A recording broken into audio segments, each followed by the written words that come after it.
അജിത് കുമാറിനോട് വിശദീകരണം തേടി DGP. SIT report പരിശോധിച്ച ശേഷമാണ് DGP നടപടി.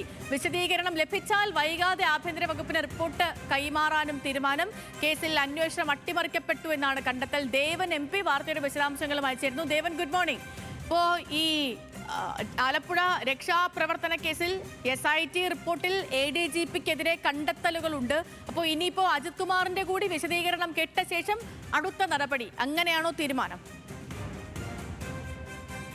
തീർച്ചയായും അങ്ങനെ തന്നെയാണ് ഇപ്പോൾ പോലീസിന്റെ നടപടി നീങ്ങുന്നത്. ആലപ്പുഴ രക്ഷാപ്രവർത്തന കേസിൽ ADGP MR അജിത് കുമാറിന്റെ ഇടപെടലിനെ സംബന്ധിച്ചാണ് ഇപ്പോൾ SIT റിപ്പോർട്ടിൽ ഉണ്ടായിരിക്കുന്നത്. കേസ് അട്ടിമറിക്കപ്പെടാനുള്ള അല്ലെങ്കിൽ കേസ് അട്ടിമറിക്കാനുള്ള ശ്രമങ്ങൾ ADGPയുടെ ഭാഗത്തു നിന്നും ഉണ്ടായി എന്നുള്ള കണ്ടെത്തലുണ്ടായിരുന്നു ഈ പ്രത്യേക അന്വേഷണ സംഘത്തിന്റെ റിപ്പോർട്ടിൽ. മാത്രമല്ല, ഇത് സംബന്ധിച്ച് അന്ന് ഒപ്പമുണ്ടായിരുന്ന പോലീസ് ഉദ്യോഗസ്ഥരുടെയും അവിടെ ഉണ്ടായിരുന്ന മാധ്യമ പ്രവർത്തകരുടെ അടക്കം മൊഴി രേഖപ്പെടുത്തിയിട്ടുമുണ്ടായിരുന്നു. ഈ മൊഴിയുടെയും മറ്റ് അന്വേഷണങ്ങളുടെ എല്ലാം തന്നെ അടിസ്ഥാനത്തിലാണ് SIT ADGP MR അജിത് കുമാറിനെതിരായ റിപ്പോർട്ട് DGPക്ക് സമർപ്പിച്ചിട്ടുണ്ടായിരുന്നത്. പക്ഷേ DGP ഈ റിപ്പോർട്ട് കിട്ടിയ ശേഷം അത് പരിശോധിച്ച ശേഷം കൂടുതൽ വ്യക്തത വരുത്താൻ ആവശ്യപ്പെട്ടിട്ടുണ്ടായിരുന്നു. അതിന്റെ ഭാഗമായിട്ടാണ് ഇപ്പോൾ MR അജിത് കുമാറിന്റെ കൂടി മറുപടി അല്ലെങ്കിൽ ഇക്കാര്യത്തിൽ ഒരു വിശദീകരണം തേടാനായിട്ട് ഇപ്പോൾ ശ്രമിക്കുന്നത്. അതായത് ഈ വിഷയവുമായി മുന്നോട്ട് പോകുമ്പോൾ ഏതെങ്കിലും തരത്തിലൊരു നിയമപരമായ തിരിച്ചടി കോടതിയുടെ ഭാഗത്ത് നിന്ന് എവിടെ നിന്നെങ്കിലും ഉണ്ടായി കഴിഞ്ഞാൽ അത് വലിയ രീതിയിൽ സർക്കാരിന് ക്ഷീണമായി മാറും. അതുകൊണ്ട് തന്നെ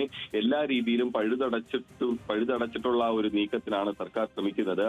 ADGP MR അജിത് കുമാറിനെതിരെ നടപടി സ്വീകരിക്കണം, അല്ലെങ്കിൽ ഈ പറയുന്നത് പോലെ തന്നെ സ്ഥാനത്ത് നിന്ന് മാറ്റണമെന്നാവശ്യപ്പെട്ടുകൊണ്ട് യൂത്ത് കോൺഗ്രസിന്റെ പ്രവർത്തകരും ഒപ്പം തന്നെ കോൺഗ്രസിന്റെ പ്രവർത്തകരും എല്ലാം തന്നെ സർക്കാരിനോട് ആവശ്യപ്പെടുന്നുണ്ട്. പക്ഷേ ധൃതി പിടിച്ച് ഏതെങ്കിലും ഒരു തരത്തിൽ തീരുമാനം എടുത്തു കഴിഞ്ഞാൽ അത് പിന്നീട് ഈ ട്രിബ്യൂണലിലേക്ക് പോയി കഴിഞ്ഞാൽ അത് പിന്നീട് വലിയ രീതിയിൽ സർക്കാരിന് തിരിച്ചടിയാകും. അത് പിന്നെ ഈ പറയുന്ന പോലെ തന്നെ അത് വലിയ രീതിയിൽ സർക്കാരിന് വിമർശനമാകുന്ന ഒരു സ്ഥിതി ഉണ്ടാകും. അതുകൊണ്ട് തന്നെ കൃത്യമായ തെളിവുകളുടെയും കൃത്യമായ റിപ്പോർട്ടിന്റെയും അടിസ്ഥാനത്തിൽ മാത്രം മതി MR അജിത് കുമാറിനെതിരായ നടപടി എന്നൊരു നിർദ്ദേശമുണ്ട്. അതിന്റെ കൂടി അടിസ്ഥാനത്തിലാണ് ഇപ്പോൾ DGP MR അജിത് കുമാറിനോട് ഇപ്പോൾ വിശദീകരണം തേടിയിരിക്കുന്നത്.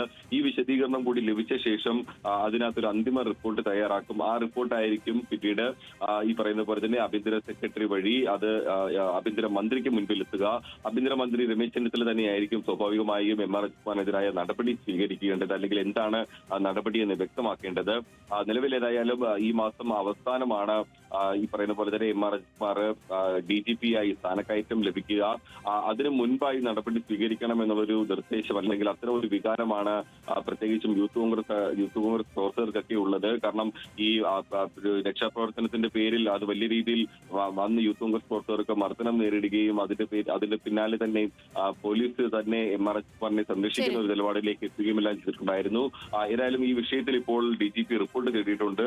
ഇതിന്റെ കൂടി അടിസ്ഥാനത്തിലായിരിക്കും അന്തിമമായിട്ട് റിപ്പോർട്ട് സമർപ്പിക്കുക. ആ റിപ്പോർട്ടിന്റെ അടിസ്ഥാനത്തിൽ MR അജിത് കുമാറിനെതിരായ എന്ത് നടപടി സ്വീകരിക്കണമെന്ന് ആഭ്യന്തരമന്ത്രി തീരുമാനിക്കും. ഓക്കെ, ശരി ദേവൻ, ശരി.